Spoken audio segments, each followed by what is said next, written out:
ഓ എന്റെ പ്രിയ ഭർത്താവേ, ഇന്നും കഴിക്കാനൊന്നും കിട്ടിയില്ലെന്ന് തോന്നുന്നു. വെറും കൈയോടെ ഇരിക്കുന്നുണ്ടല്ലോ. അയ്യോ, വീട്ടിനകത്തേക്ക് കയറി നോക്കൂ പ്രാണസഖി. നിനക്ക് അവിടെയുള്ള സർപ്രൈസ് നീ കണ്ടു കഴിഞ്ഞാൽ ആശ്ചര്യം കൊണ്ട് നീ നിലവിളിക്കാൻ തുടങ്ങും. അവൻ പറയുന്നത് കേട്ട് ടീനു പക്ഷി വീടിനകത്തേക്ക് പോയി. ഞാൻ പറഞ്ഞതല്ലേ നീ ആശ്ചര്യം കൊണ്ട് നിലവിളിക്കുമെന്ന്.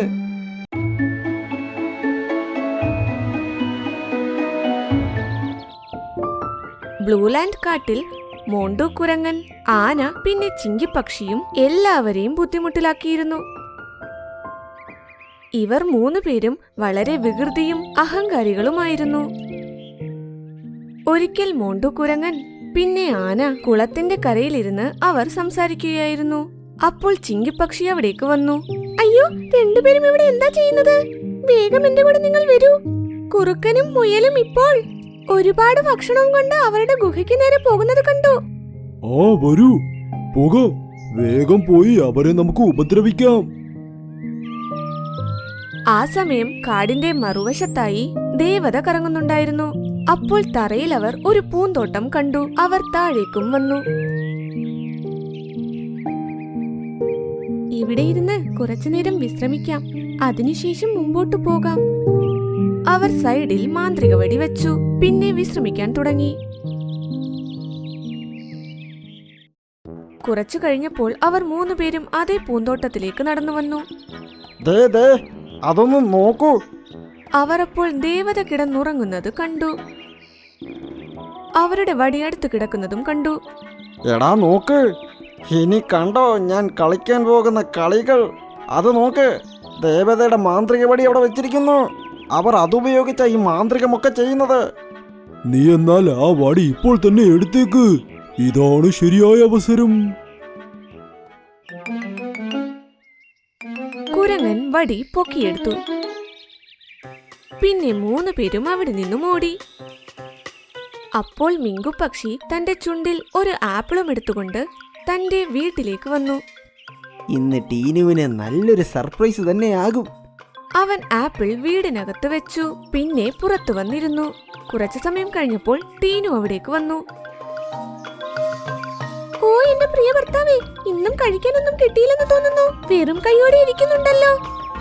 അയ്യോ, വീട്ടിനകത്തേക്ക് കയറി നോക്കൂ പ്രാണസഖി. നിനക്ക് അവിടെയുള്ള സർപ്രൈസ് നീ കണ്ടു കഴിഞ്ഞാൽ ആശ്ചര്യം കൊണ്ട് നീ നിലവിളിക്കാൻ തുടങ്ങും.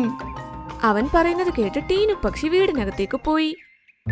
അതേസമയം മൂന്നുപേരും ഇതെല്ലാം ഒളിച്ചിരുന്ന് കാണുന്നുണ്ടായിരുന്നു. ഇപ്പോൾ കണ്ടോ നടക്കാൻ പോകുന്ന രസം എന്താണെന്ന്. കുരങ്ങൻ തന്റെ മനസ്സിലെന്തോ ചിന്തിച്ച് വടി ഉയർത്തി. അപ്പോൾ ടീനു പക്ഷി അലറുന്ന ശബ്ദം വീടിന് വെളിയിൽ കേട്ടു. ഞാൻ പറഞ്ഞതല്ലേ നീ ആശ്ചര്യം കൊണ്ട് നിലവിളിക്കുമെന്ന്.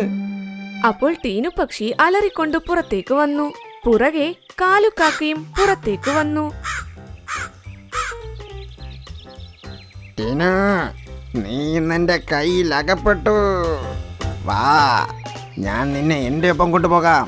നമുക്കിങ്ങനെ ഒരുമിച്ച് പാറിപ്പറന്ന് നടക്കാമെന്നേ. അയ്യോ, ആ ആപ്പിൾ ഇരുന്നിടത്ത് എങ്ങനെ ഈ കാലുക്കാക്ക വന്നത്? ആദ്യം ടീനു പക്ഷി, അതിനു പിറകെ കാലുക്കാക്ക, അതിനു പിറകെ മിൻകുപക്ഷിയും പറന്നു വന്നു. ഇത് കണ്ട് അവർ മൂന്നുപേരും ഉറക്കെ ചിരിച്ചു. ആ ആപ്പിൾ അപ്പോൾ അവരുടെ അടുത്തേക്ക് വന്നു. ഞാൻ മായാജാലം ചെയ്ത് ആ ആപ്പിളിന്റെ സ്ഥാനത്ത് ഞാൻ കാലുക്കാക്കയെ കൊണ്ടുവന്ന് വെച്ചു. നീ ചെയ്തത് വളരെ നന്നായി. അപ്പോൾ ചിങ്കിപ്പക്ഷി ആ ആപ്പിൾ രസത്തോടെ കഴിച്ചു. കുറച്ചു കഴിഞ്ഞപ്പോൾ ചോട്ടുമാനും ലംബുമാനും നടന്ന് ഭക്ഷണം അന്വേഷിക്കുകയായിരുന്നു. ഇന്നെനിക്ക് ഒരുപാട് മഷ്റൂം കഴിക്കാനുള്ള മൂടുണ്ട്. എത്ര കഴിക്കുമെന്നാൽ എന്റെ വാ വരെ നിറയണം, പിന്നെ വയറും. ഈ ലംബുമാനും ചോട്ടുമാനും നമ്മൾ മോഷണം നടത്തിയപ്പോൾ നമ്മളെ ഒരുപാട് വട്ടം പിടിച്ചിട്ടുണ്ട്.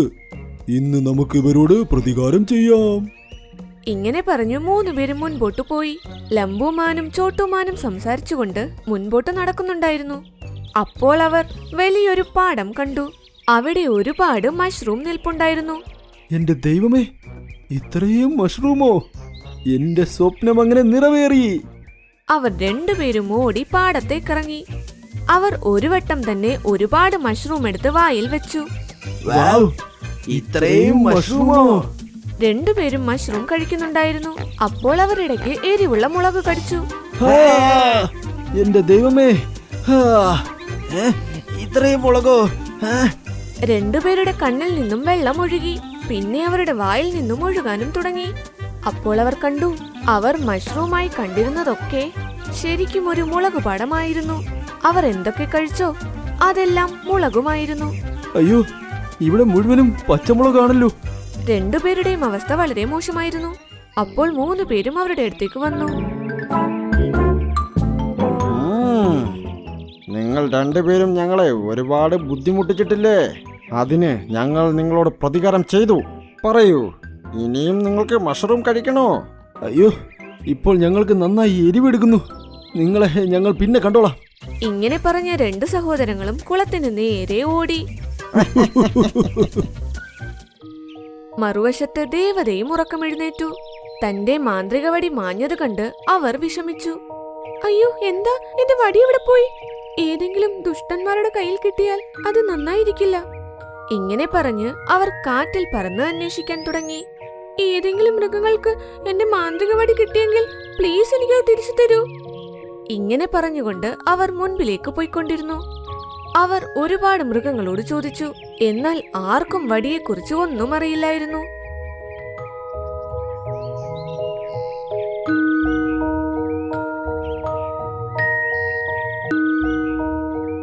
അപ്പോൾ ദേവതയ്ക്ക് ദാഹിച്ചു. അവർ കുളത്തിനടുത്തേക്ക് പോയി. അപ്പോൾ അവിടെ ലംബുമാനിനെയും ചോട്ടുമാനിനെയും കണ്ടു. ഞാൻ ആ 3 പേരെയും വെറുതെ വിടില്ല. ഇന്ന് നമ്മളെ അവർ ഒരുപാട് ഉപദ്രവിച്ചു. അതെ ചേട്ടാ, എന്റെ നാക്കിൽ നിന്നും ഇപ്പോഴും എരിവ് പോയിട്ടില്ല. ഇത്രയും വെള്ളം കുടിച്ചിട്ട് പോലും ഒരു ആശ്വാസവും കിട്ടുന്നില്ല. എന്തു പറ്റി നിങ്ങൾക്ക്?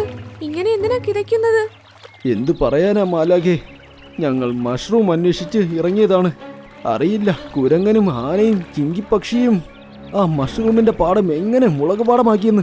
ഞങ്ങളും മഷ്റൂം ആണെന്ന് കരുതി ആ മുളകും കഴിച്ചു. അത് കഴിഞ്ഞപ്പോൾ ആ മഷ്റൂം മുഴുവനും മുളകായി മാറി. അങ്ങനെ അപ്പോൾ മുതൽ നാക്കിൽ നിന്നും എരിവ് പോകുന്നേയില്ല. എന്താ, ശരിക്കും അങ്ങനെ നടന്നോ? അറിയില്ലേ, അവരെങ്ങനെ ഇത്രയും വലിയ മായാജാലം ചെയ്തെന്ന്. അവരുടെ ആരുടെയെങ്കിലും കയ്യിൽ എന്റെ മാന്ത്രിക വടി കണ്ടായിരുന്നോ? അയ്യോ അതെ, ഞാൻ ആ മോണ്ടുകുരങ്ങന്റെ അടുത്ത് ഒരു മാന്ത്രിക വടി കണ്ടു. എനിക്കറിയാമായിരുന്നു, ഉറപ്പായും അത് ഏതെങ്കിലും ദുഷ്ടമൃഗങ്ങളുടെ കയ്യിൽ കിട്ടിക്കാണുമെന്ന്. ഞാൻ ഇപ്പോൾ അവരെ പോയി നോക്കാം. വരൂ, അവരെ എവിടെയാ കണ്ടതെന്ന് എന്നോട് പറ. ലംബിക്കുരങ്ങൻ ഒരു മരത്തിന് താഴെ ഇരുന്ന് പഴം കഴിക്കുകയായിരുന്നു. 3 പേരും അവന്റെ മുൻപിലായിരുന്നു. ലംബി, ഈ എല്ലാ പഴവും ഇവിടെ തന്നെ ഇട്ട് ഇവിടെ നിന്ന് മോടിപ്പയ്ക്കോ, അല്ലെങ്കിൽ നിന്റെ ആരോഗ്യത്തിന് അത് നന്നാവില്ല. ഞാൻ നിങ്ങളെ കണ്ടൊന്നും പേടിക്കുകയൊന്നുമില്ല. ഓടിപ്പോ ഇവിടെ നിന്ന്. ശരി, ഇപ്പോൾ നടക്കുന്ന കളി കാണാൻ നീ റെഡി ആയിക്കോ. മോണ്ടുകുരങ്ങൻ വടിയുടെ മാന്ത്രികം കൊണ്ട് ലംബിയെ നശിപ്പിക്കാൻ തുടങ്ങുകയായിരുന്നു. അപ്പോൾ നീലദേവത പറന്നുകൊണ്ട് മോണ്ടുകുരങ്ങന്റെ കയ്യിൽ നിന്നും വടി തട്ടിയെടുത്തു. അയ്യോ, നീലദേവത നീയോ? പെട്ടെന്നവിടെ എല്ലാ മൃഗങ്ങളും ഒത്തുകൂടി. എല്ലാ മൃഗങ്ങളെയും ബുദ്ധിമുട്ടിച്ചതിന് നിങ്ങളെ ഞാൻ ശരിയാക്കുന്നുണ്ട്. ഇങ്ങനെ പറഞ്ഞ് വടി ഉയർത്തി മായാജാലം ചെയ്തു. പെട്ടെന്നവിടെ തറയിൽ നല്ല എരിവുള്ള മുളകുകൾ പ്രത്യക്ഷപ്പെട്ടു. കഴിക്കൂ, നിങ്ങൾ വേഗം ഈ മുളകെല്ലാം കഴിച്ചു തീർക്കണം. ഇല്ല, ഈ മുളക് ഞങ്ങൾ എങ്ങനെ കഴിക്കാനാ? ഞങ്ങൾ അങ്ങനെയൊന്നും ചെയ്യില്ല. ശരി, നിങ്ങൾ ഇപ്പോൾ കഴിച്ചില്ലെങ്കിൽ ഇപ്പോൾ തന്നെ നിങ്ങളെ ഞാൻ മായ്ച്ചു കളയും. അയ്യോ, വേണ്ട, കഴിച്ചോളാം. ഇങ്ങനെ പറഞ്ഞ് 3 പേരും മുളക് കഴിച്ചു. അയ്യോ, എന്റെ ദൈവമേ, ഇത്രയും എരിവുള്ള മുളകോ! അവർ 3 പേരും നിലവിളിച്ച് ആ മുളകെല്ലാം തിന്നു. എല്ലാ മൃഗങ്ങളും പക്ഷികളും ദേവതയും അവരെ ഈ നിലയിൽ കണ്ട് കളിയാക്കി ചിരിക്കാൻ തുടങ്ങി.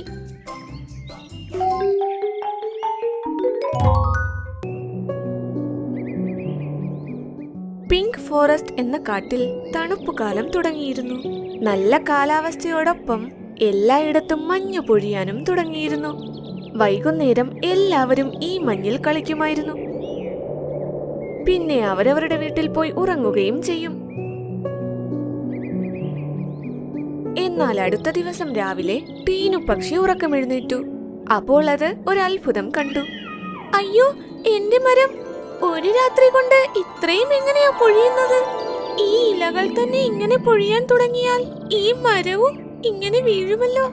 അപ്പോൾ അടുത്ത മരത്തിലിരുന്ന സോനു പ്രാവ് പറഞ്ഞു, എന്റെ ദൈവമേ, എന്റെ മരം മുഴുവനും കാലിയായല്ലോ. എന്റെ കൂട്ടിലും മഞ്ഞ് വീട് തുടങ്ങി. അപ്പോൾ രണ്ടുപേരും അടുത്തായി ചുറ്റിക്കറങ്ങാൻ പോയി. മുഴുവൻ കാട്ടിലും ഇതുതന്നെയായിരുന്നു അവസ്ഥ. മരത്തിലെ ഇലകളെല്ലാം പൊഴിയുന്നു. പക്ഷികൾക്കെല്ലാം പ്രശ്നം വന്നിരിക്കുന്നു. ഇതിന്റെയൊപ്പം തറയിൽ ഇലകൾ പൊഴിയുന്നത് കണ്ട് ബാക്കി മൃഗങ്ങളും ആശങ്കപ്പെട്ടു. എല്ലാവരും ഒരിടത്ത് ഒത്തുകൂടി ചർച്ച ചെയ്യാൻ തുടങ്ങി. മരത്തിലെ ഇലകൾ പൊഴിഞ്ഞതിന് ശേഷം മഞ്ഞ് നേരെ കൂടുകളിലേക്കാണ് വീഴുന്നത്. ഇങ്ങനെ പോയി കഴിഞ്ഞാൽ നമ്മൾ എങ്ങനെ ജീവിക്കും? പറഞ്ഞത് ശരിയാ. തണുപ്പുകാലത്ത് ഈ ഇലകൾ കൂടി കൊഴിഞ്ഞാൽ അത് വലിയൊരു പ്രശ്നമാണ്. അപ്പോൾ അവർ കണ്ടു, നദിയിലെ വെള്ളത്തിൽ എന്തോ ഒന്ന് ഒഴുകി വരുന്നതായി. അതെന്താ? ഇങ്ങനെ പറഞ്ഞ് എല്ലാവരും നദിയുടെ അടുത്തേക്ക് പോയി. അതൊരു പക്ഷിക്കൂടായിരുന്നു. അതിന്റെ അകത്ത് ഒരു പാവം കുഞ്ഞു മൈന കിടപ്പുണ്ടായിരുന്നു. മോണ്ടുകുരങ്ങൻ ആ കൂടെടുത്ത് തറയിൽ കൊണ്ടുപോയി വെച്ചു. എല്ലാവരും അവിടെ നോക്കി നിന്നു. ഓ, ഈ മൈനയെ കാണാൻ എന്ത് ഭംഗി! ഇതിന്റെ കണ്ണ് പോലും ഇതുവരെ വിരിഞ്ഞിട്ടില്ല. എനിക്ക് തോന്നുന്നത് ഇതിപ്പോൾ ജനിച്ചതേ ഉള്ളെന്നാണ്. എന്നാൽ ഇതിന്റെ അമ്മ എവിടെ പോയി? ഇതിന്റെ ചുണ്ട് സ്വർണം പോലെ തിളങ്ങുന്നുണ്ട്. ഇങ്ങനെ ഒരു ചുണ്ട് ഞാൻ വേറെ ഒരു പക്ഷിക്കും കണ്ടിട്ടില്ല. എല്ലാവരും ആ കുഞ്ഞിനെ പറ്റി തന്നെ ചിന്തിച്ചു നിന്നു. എല്ലാ പക്ഷികളും മഞ്ഞിൽ നിന്നും രക്ഷപ്പെടാൻ വേണ്ടി അവരുടെ കൂടുകൾ ഗുഹയുടെ അകത്ത് കൊണ്ടുപോയി വെച്ചു. അതുകൊണ്ട് ആ കൂടും അവർ കുറുക്കന്റെ ഗുഹയുടെ വാതിൽക്കൽ കൊണ്ടുപോയി വെച്ചു. ആ ഗുഹയുടെ അകത്ത് പ്രാവും പിന്നെ ടീനു പക്ഷിയും കൂടുവെച്ചിരുന്നു. അവരതിനെ നോക്കുകയും ചെയ്തു. അടുത്ത ദിവസം അത് കണ്ണു തുറന്ന് എല്ലാവരെയും നോക്കാൻ തുടങ്ങി. ഓ, ഇതിനെന്ത് ഭംഗിയാ! ഇതിന് നമ്മൾ എന്ത് പേരിടും? നമുക്കിതിനൊരു പേരിടണം. ചിങ്കി കൊള്ളാം അല്ലേ? ചിങ്കി നല്ല പേരാണ്. ദിവസങ്ങൾക്കുള്ളിൽ ചിങ്കി സംസാരിക്കാനും പറക്കാനും തുടങ്ങി. ചിങ്കി, നമ്മുടെ കാട്ടിലുള്ള മരമൊക്കെ ശരിയായാൽ നിനക്ക് ഞങ്ങൾ പുതിയൊരു കൂടുണ്ടാക്കി തരും. വേണ്ട കുറുക്കൻ മാമി, നിങ്ങൾ എന്നെ എത്ര ഭദ്രമായിട്ടാണ് നോക്കുന്നത്. അത് തന്നെ വലിയ കാര്യം. എനിക്ക് അമ്മയില്ല എന്നുള്ള സങ്കടം പോലും ഇതുവരെ വന്നിട്ടില്ല. അപ്പോൾ ചിങ്കി കണ്ടു, ഒരു മരം കൊത്തി മരത്തിലിരുന്ന് തുളയിടുന്നു. അയ്യോ, നിങ്ങളിത് എന്താ ചെയ്യുന്നത്? ഇങ്ങനെ ചെയ്യാൻ നല്ല രസമാണ് ചിങ്കി. നീയും വേണമെങ്കിലൊന്ന് ചെയ്തു നോക്ക്. ഇത് കേട്ട് ചിങ്കിയും ആ മരത്തിൽ കയറി മരത്തിൽ കൊത്താനും തുടങ്ങി. അത് കൊത്തിയപ്പോൾ മരം തളിരിടാൻ തുടങ്ങി. മരം പച്ചപ്പ് കൊണ്ടു നിറഞ്ഞു. അയ്യോ, ഇതെന്ത് അത്ഭുതമാണ്! ഇത് കണ്ട് എല്ലാവരും അത്ഭുതപ്പെട്ടു. അപ്പോൾ കുറുക്കൻ പറഞ്ഞു, എനിക്ക് തോന്നുന്നു ചിങ്കിയുടെ ചുണ്ടിൽ മാജിക് ഉണ്ടെന്നോ. നിങ്ങൾ എന്താ ഈ പറയുന്നത്? എനിക്ക് ഒന്നും മനസ്സിലാകുന്നില്ലല്ലോ. ചിങ്കി, നിന്റെ ചുണ്ടിൽ മാജിക് ഉണ്ട്. കണ്ടില്ലേ, ഒന്ന് തൊട്ടപ്പോൾ തന്നെ എല്ലാ മരങ്ങളും പച്ചപ്പായി മാറി. എനിക്ക് സന്തോഷമായി. നിങ്ങൾക്ക് വേണ്ടി എനിക്ക് എന്തെങ്കിലും ചെയ്യാൻ പറ്റുന്നുണ്ടല്ലോ. നിങ്ങൾ കണ്ടോളൂ, കുറച്ച് ദിവസത്തിനുള്ളിൽ ഈ കാട് മുഴുവനും ഞാൻ പച്ചപ്പാക്കി മാറ്റും. ചിങ്കി മുഴുവനായി അധ്വാനിച്ച് തന്റെ ജോലി ചെയ്യാൻ തുടങ്ങി. എന്നാൽ അതൊരു വലിയ കാടായിരുന്നു.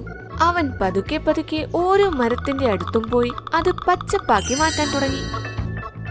ഏകദേശം 14 ദിവസങ്ങൾക്കുള്ളിൽ മുഴുവൻ കാടും പണ്ടത്തേതുപോലെ പച്ചപ്പായി മാറി. പക്ഷികളും അവരുടെ കൂടുകൾ മരത്തിൽ കൊണ്ടുപോയി വെച്ച് സുഖമായി ജീവിക്കാൻ തുടങ്ങി. ദിവസങ്ങൾ കഴിഞ്ഞ് ഒരു മൈന കാട്ടിൽ വന്നു. നീ ഇവിടെയുണ്ടോ? ഞാൻ നിന്നെ എവിടെയൊക്കെ അന്വേഷിച്ചു. അല്ല, ആരാ നിങ്ങൾ? ഞാൻ ചിങ്കിയുടെ അമ്മയാ. ഗ്രീൻലാൻഡ് ആണ് കാട്. ഇവനെ പ്രസവിച്ചതിന് ശേഷം ഞാൻ നദിയിൽ വെള്ളം കുടിക്കുകയായിരുന്നു. അതിനിടയ്ക്ക് ആര് കൊണ്ടുപോയെന്നേ അറിയില്ല. ഞാൻ തിരിച്ചു വന്ന് നോക്കിയപ്പോൾ എന്റെ കൂട് കാലിയായിരുന്നു. അമ്മ മൈന കരയുന്നത് കണ്ട് എല്ലാവർക്കും സങ്കടമായി. എനിക്കെന്റെ കുട്ടിയെ കൊണ്ടുപോകാമോ?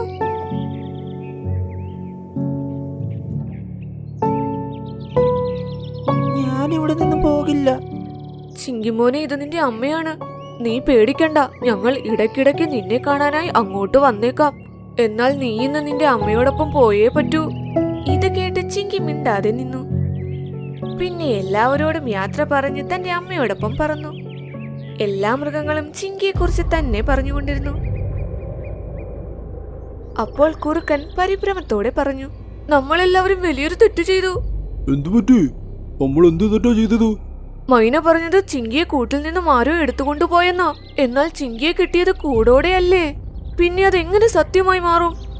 ഇത് കേട്ട് എല്ലാ മൃഗങ്ങളും ആശങ്കയിലായി. അപ്പോൾ തന്നെ അവിടെയുണ്ടായിരുന്ന കുറുക്കനും മാനും മോണ്ടുകുരങ്ങനും ഗ്രീൻലാൻഡ് കാട്ടിലേക്ക് ഓടാൻ തുടങ്ങി.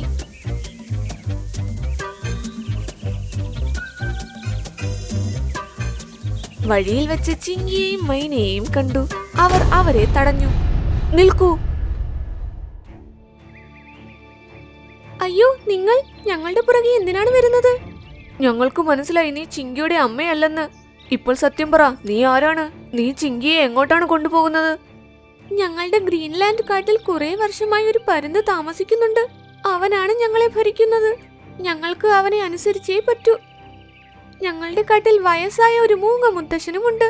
ഒരിക്കൽ അദ്ദേഹം ഞങ്ങളോടെല്ലാം പറഞ്ഞു, ഞങ്ങളുടെ കാട്ടിൽ കുറച്ചു ദിവസത്തിന് ശേഷം സ്വർണ്ണച്ചുണ്ടുള്ള മൈന ജനിക്കുമെന്ന്. അവൻ ആ പരുന്തിനെ കൊന്ന് ഞങ്ങളെ ഇതിൽ നിന്നുമെല്ലാം രക്ഷിക്കുമെന്ന്. എന്നാൽ ഇക്കാര്യങ്ങളൊക്കെ എങ്ങനെയോ പരുന്ത് അറിഞ്ഞു. അവൻ ജനിക്കുന്ന എല്ലാ കുഞ്ഞുങ്ങളുടെയും മേലെ കണ്ണുവെക്കാൻ തുടങ്ങി. അവൻ ചിന്തിച്ചിരുന്നു ജനിച്ച ഉടനെ അവരെ കൊല്ലണമെന്ന്. അതുകൊണ്ടാണ് ചിങ്കി ജനിച്ചപ്പോൾ അവന്റെ അമ്മ കൂടിനോടൊപ്പം അവനെ ഒഴുക്കി വിട്ടത്. അതിനുശേഷം ആ പരുന്ത് ചിങ്കിയുടെ അമ്മയെ കൂട്ടിലടച്ചു. അവൻ എന്റെ അമ്മയെയും തടവിലാക്കി. എനിക്ക് ചിങ്കിയെ കണ്ടുപിടിക്കുന്ന ജോലിയും തന്നു. ഞാൻ സാധുവാണ്. അതുകൊണ്ടാണ് ഞാൻ ചിങ്കിയുടെ അമ്മയായി വന്നത്. എനിക്കിവനെ കൊണ്ടുപോയേ പറ്റൂ. ഇത് കേട്ട് എല്ലാവരും ഞെട്ടിത്തെറിച്ചു നിന്നു. കുറുക്കനും എന്തോ ആലോചനയിൽ മുഴുകി. കുറച്ചു നേരത്തിന് ശേഷം മൈനയോടൊപ്പം പരുന്തിന്റെ അടുത്തേക്ക് വന്നു. പരുന്ത് രാജ, ഞാൻ ചിങ്കിയെ കൊണ്ടുവന്നു. ഓഹോ, അപ്പോൾ ഇതാണല്ലേ ആ സ്വർണ്ണച്ചുണ്ടുള്ള മൈന. ഒരു കൂടിനകത്ത് ചുമപ്പും പിന്നെ പച്ച മൈനയും ഉണ്ടായിരുന്നു. അതിന്റെ അടുത്ത് വിറകും കത്തുന്നുണ്ടായിരുന്നു. ചിങ്കി മോനെ, നീ ഓടിക്കോ, അല്ലെങ്കിൽ നിന്നെ ഇവൻ കൊല്ലും. ചിങ്കി, വേഗം ഈ കത്തുന്ന തീയിലേക്ക് നടന്നു പോ, അല്ലെങ്കിൽ നിന്റെ അമ്മയെ ഞാൻ നരകിപ്പിച്ചു കൊല്ലും. ഇത് കേട്ട് ചിങ്കി പതുക്കെ പതുക്കെ തീയുടെ അടുത്തേക്ക് നടന്നു. ചിങ്കിയുടെ അമ്മ കരഞ്ഞുകൊണ്ട് അവിടെ നിന്ന് ഓടിപ്പോകാനായി പറഞ്ഞു. പെട്ടെന്ന് കുറുക്കനും മാനും മോണ്ടുകുരങ്ങനും വന്നു. നിൽക്കൂ ചിങ്കി. കുരങ്ങൻ കൂട് തുറന്ന് 2 മൈനകളെയും പുറത്തേക്ക് വിട്ടു. വേണ്ട ചിങ്കി, നീ പേടിക്കണ്ട. വേഗം പോയി ആ പരുന്തിനിട്ടൊരു കൊത്തു കൊടുക്ക്. എന്റെ അടുത്തേക്ക് വരരുത്, അടുത്തേക്ക് വരരുത്. ഇത് കേട്ട് ചിങ്കി ധൈര്യത്തോടെ പരുന്തിന്റെ അടുത്ത് വന്ന് കൊത്താൻ തുടങ്ങി. അതിന്റെ കൊത്തു കിട്ടിയപ്പോൾ പരുന്ത് നിലത്തേക്ക് വീണു. ഒരു ഉറക്ക നിലവിളിയോടെ